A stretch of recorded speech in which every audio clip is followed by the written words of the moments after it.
Buenos días, familia, ¿qué tal estáis? Hoy por fin es el día. Hoy voy a contaros cuánto me ha costado camperizar la furgoneta. Es que saber que esta furgoneta es una furgoneta de low cost, ¿vale? Así que yo creo que toda aquella persona que se esté planteando camperizar una furgoneta y tenga un presupuesto un poco ajustado, como fue mi caso, seguramente este vídeo le va a animar. Porque al final del vídeo sabréis cuánto me ha costado y veréis que se puede hacer. Bueno, os voy a presentar la furgoneta porque muchos seguramente no sepáis qué furgoneta tengo. Es una Renault Master, ¿vale? L2 H2.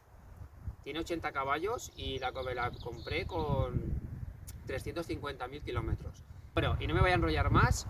Y nada, ¿qué leches? Intro.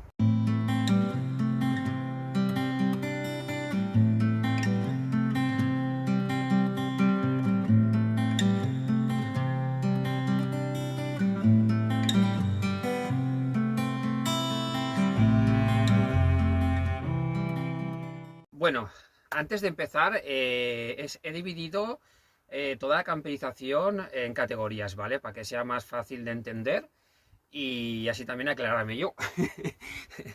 Así que la primera categoría que he puesto ha sido ventanas y claraboyas. Yo solo dispongo de una claraboya. En este caso, mi claraboya es una Fiamma de 40×40, es de las más baratas que vais a encontrar en el mercado. Pero tengo que decir que hasta el momento estoy súper contento con ella y no me ha dado problemas. ¿Por qué no tengo ventanas? Bueno, básicamente no tengo ventanas por dos razones. La primera es que en un principio tenía claro que no las quería. Y la segunda, porque las ventanas para furgonetas, la verdad es que son carísimas. Bueno, la segunda categoría, por supuesto, es el tema del aislante. En mi caso, yo tengo aislada la furgoneta con dos capas. La primera capa son paneles de poliestireno extruido que compré alrededor de 2 paquetes de 10, creo que fueron, o algo así. No, 2 no, creo que incluso 3, ¿vale? Y me gasté, creo que fueron 95 euros. Y luego puse una capa, o sea, una segunda capa de multicapa para fortalecer el aislante e intentar evitar condensaciones en la furgoneta. Y compré 2 rollos, ya que también hice las puertas con el multicapa, y me gasté 57 euros. En total me he gastado 152 euros en aislar la furgoneta. Techo, suelo y paredes. Y puertas. Si queréis, por ejemplo, saber más al respecto sobre aislantes y los pros y los contras, por aquí también os dejaré un enlace donde tengo un vídeo dedicado expresamente al tema de aislantes, ¿vale? Bueno, la siguiente categoría, por supuesto, es el tema de la electricidad. Aquí, que sepáis que aquí el presupuesto puede ser el que queráis. O sea, aquí decir, podéis gastaros desde 500 euros en electricidad hasta 2.000 euros. Eso ya depende digamos, de la autonomía que queréis tener en la furgoneta. Si queréis tener mucha autonomía, hay que invertir ahí dineritos. Yo en mi caso tengo puesto una batería de 150 amperios, compré un inversor de 1000, picos de 2000, que creo que es suficiente, un panel solar de 150 vatios, que a día de hoy seguramente me pondría uno de 300, ¿vale? Porque sí que es cierto que con el de 150 voy un poco justo. Sobre todo cuando hay pocas horas de sol, la verdad es que se nota. Por supuesto, luces, fusibles, o sea, portafusibles para proteger el sistema eléctrico. ¿Qué más? Un regulador de 30 amperios. Y creo que no me dejo nada más. En total, aquí me gasté unos 771 euros. Aquí podéis ver un poco el sistema eléctrico que tengo. Es bastante sencillo. Y el consejo que sí que os voy a dar es que con el tema del regulador en concreto, aunque os cueste un poco más caro, no compréis los reguladores, baratos. Comprad algún regulador, si puede ser de estos que son MPPT, ya que estos reguladores os van a proporcionar o van a hacer que el rendimiento de la placa, o sea, el rendimiento de la energía que proporcione la placa va a ser el 100% y no vais a tener pérdidas. Cosa que con reguladores tan baratos como el que yo tengo, que me costó 30 euros, se nota que no saca el 100%, ¿vale? Bueno, el siguiente apartado, la siguiente categoría es el tema del agua, ¿vale? Como ya podéis ver aquí, yo me decanté por dos depósitos de 47 litros, uno de limpias y uno de sucias. Tengo puesta también instalada también una bomba. Y ya está, y básicamente solo es eso, porque en principio me quería poner ducha, pero tengo que deciros que en una L2 la verdad es que va un poco justo. ¿Se puede? Claro que se puede. ¿Me la pondría de hoy? Sí, me la pondría de hoy. Así que el consejo es que la ducha la pongáis. Ya que en invierno, aunque yo en cierta manera me las ingenio bastante bien para encontrar sitios donde ducharme con agua calentita, sí que es cierto que a veces es complicado. Entonces, y no siempre se puede, ¿vale? Con el tema de la fontanería, me gasté 230 euros. Aquí está incluido los depósitos, la bomba, las tuberías, el fregadero, los desagües, en fin. Ya os digo, es un sistema bastante sencillo, ya que tenéis que tener en cuenta que si por ejemplo decís poneros ducha y queréis tener agua caliente, pues ya tenéis que invertir más dinero en un boiler o a un sistema para calentar el agua. Bueno, todo eso conlleva unos depósitos más amplios, porque esto es igual que la electricidad. Cuanto mayor autonomía queráis tener, más dinero tendréis que invertir. Yo la verdad es que con este depósito, cuando viajo solo, normalmente tengo unos 5 o 6 días de agua, incluso días que hasta a veces 7, una semanita. Así que para mí es más que suficiente. Ahora os voy a hablar del rastrelado y el panelado de la furgoneta, ¿vale?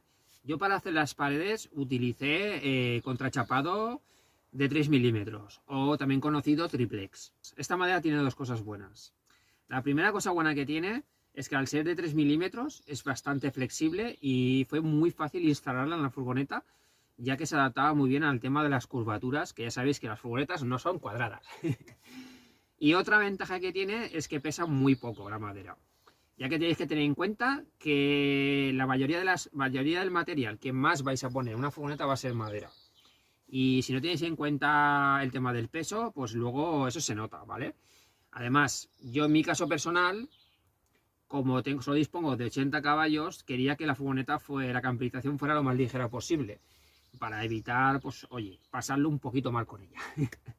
Una de las cosas que tenéis que tener en cuenta es que si os decantáis por algún tipo si os decantáis por este tipo de contrachapado, porque pensáis que también os va bien, lo que sí que tenéis que hacer es invertir un poco más en tema de listones y rastrearlo bien para que no hayan zonas endebles donde se pueda romper la pared, ya que, como he dicho, es muy finito y se podría pasar, ¿vale? Pero la buena noticia es que el tema de los listones son muy baratos, así que ahí no os tenéis que volver locos. Yo me gasté 84 euros con el contrachapado y 35 euros con listones. Al final me he gastado con el tema del panelado 160 euros. Así que yo creo que está muy bien. Bueno, ahora vamos a hablar del suelo. Bueno, el suelo y el techo, ¿vale? Ya que son diferentes materiales. En el suelo decidí comprar contrachapado de 20 milímetros. Yo diría que con 150 milímetros o 1,5 centímetros, para que lo entendáis mejor, es más que suficiente. Lo que pasa que no estaba trabajado, no estaba, como digamos, sí, no estaba trabajado y estaba en oferta y era bastante económico. Así que me decanté por este. Y para el techo utilicé friso de PVC. Como ya he mencionado, la idea era intentar que fuera lo más ligero posible. Así que en total me gasté, pues fueron unos 90 euros con la madera, o sea, con los tableros, y con el friso me gasté 50, total 140 euros. Tengo que decir que, claro, quería poner algo encima de la madera, ya que la madera era bastante fea. Y tuve la suerte de encontrar el parquet, que ahora os voy a enseñar, que tengo instalado en el suelo y con el que hice las puertas del mueble cocina. Tengo que deciros que en principio tenía pensado comprar un vinilo, pero yo soy mucho de escudriñar todos los rincones posibles y encontré este parquet tirado al lado de un contenedor y había un porrón de parquet y estaba perfecto, o sea, ya os digo, estaba perfecto, así que dije que leches, esto me lo llevo.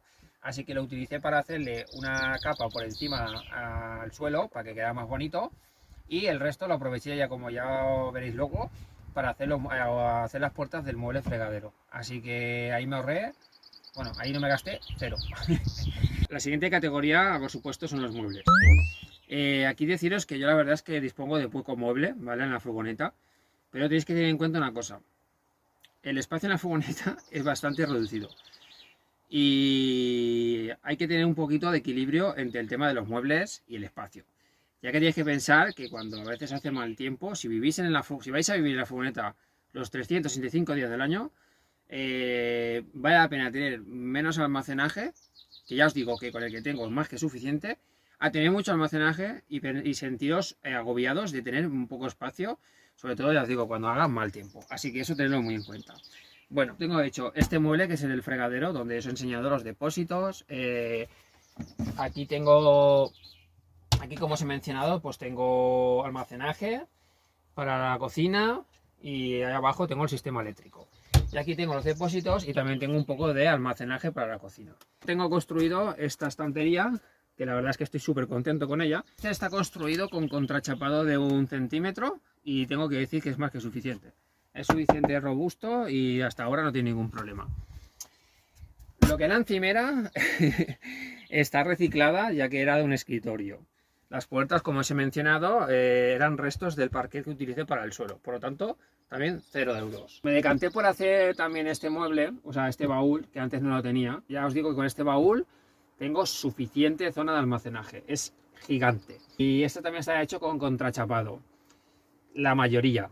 Hay partes de madera que son de un antiguo escritorio que también tenía. Y bueno, es un poco ahí, he hecho un pupurrí ahí. Y la cama está hecha también con contrachapado de lo que me sobró del suelo. Hice la cama. En total, con los muebles me gasté alrededor de unos 180 euros. Ahora, para finalizar, la última categoría que os voy a mencionar, la he llamado otros. En esta categoría está puesto lo que es el hornillo de la cocina, que ya sale de él, y también tengo el baño, que también os lo enseñé, la mosquitera de la entrada de la furgoneta, que ya os digo que desde ya, que si no sois muy amigos de la moca y los mosquitos, pues poneos una, porque en verano, si no, es imposible estar dentro de la furgoneta sin que te den por saco. Y bueno, y otras cosas como pueden ser tornillería, escuadras, pintura antioxidante, etcétera, etcétera, ¿vale? Al final aquí me gasté 443 euros. Y por último, que se me ha olvidado mencionarlo, otra categoría que he añadido ha sido el tema de las herramientas, ya que, por norma general, si tenéis pensado camperizar vuestra furgoneta, es muy probable que no tengáis ningún tipo de herramienta que vais a necesitar para camperizar, ya que si no es que trabajéis en la construcción, lo más normal es que no dispongáis de ella, ¿vale? Y yo en mi caso ya había trabajado anteriormente en construcción, así que tenía bastante herramienta. Pero aún así me compré una atornilladora de batería, ¿vale? Y una caladora. En total, las dos cosas me gasté, creo que fueron unos 120 euros. Y bueno, ya hemos llegado al final del vídeo. Lo que habéis decidido llegar hasta el final y saber cuánto me ha costado, seguramente alguno ya habrá hecho así sus cálculos. Se me ha olvidado, no sé si lo he dicho, no sé si lo he dicho al principio del vídeo, lo que me había costado la furgoneta, que fueron 3.000 euros, ¿vale? Al final, el total, añadiendo 350 euros que me costó hacer el proyecto de la furgoneta, el total ha sido 6.280 euros. Vale, me vais a disculpar, que es que resulta que no sé sumar. Al final fueron 5.401 euros, ¿vale? Vaya tela. El consejo que os voy a dar es, si no podéis instalaros, si no podéis camperizar al 100% en la furgoneta con todo lo que os gustaría tener, podéis camperizar la furgoneta con lo necesario para poder ir viviendo en ella, y las comodidades vendrán después. En mi caso, por ejemplo, yo me he tirado casi 2 años sin nevera, con una nevera de estas de playa, y no me ha pasado nada. He podido ir tirando, ¿vale? Ahora he podido permitírmela, me compro nevera. El colchón, bien, colchón nuevo. Así que no os preocupéis por eso, y ya os digo, centraos un poco más en las necesidades primarias, por así decirlo, y luego las comodidades ya irán viniendo, ¿vale? Y nada, voy a despedir el vídeo porque ya os digo, no quería que este vídeo fuera muy largo y espero que no haya sido así. Y nada, ya sabéis, como siempre digo, cuidaros mucho y disfrutar de la vida.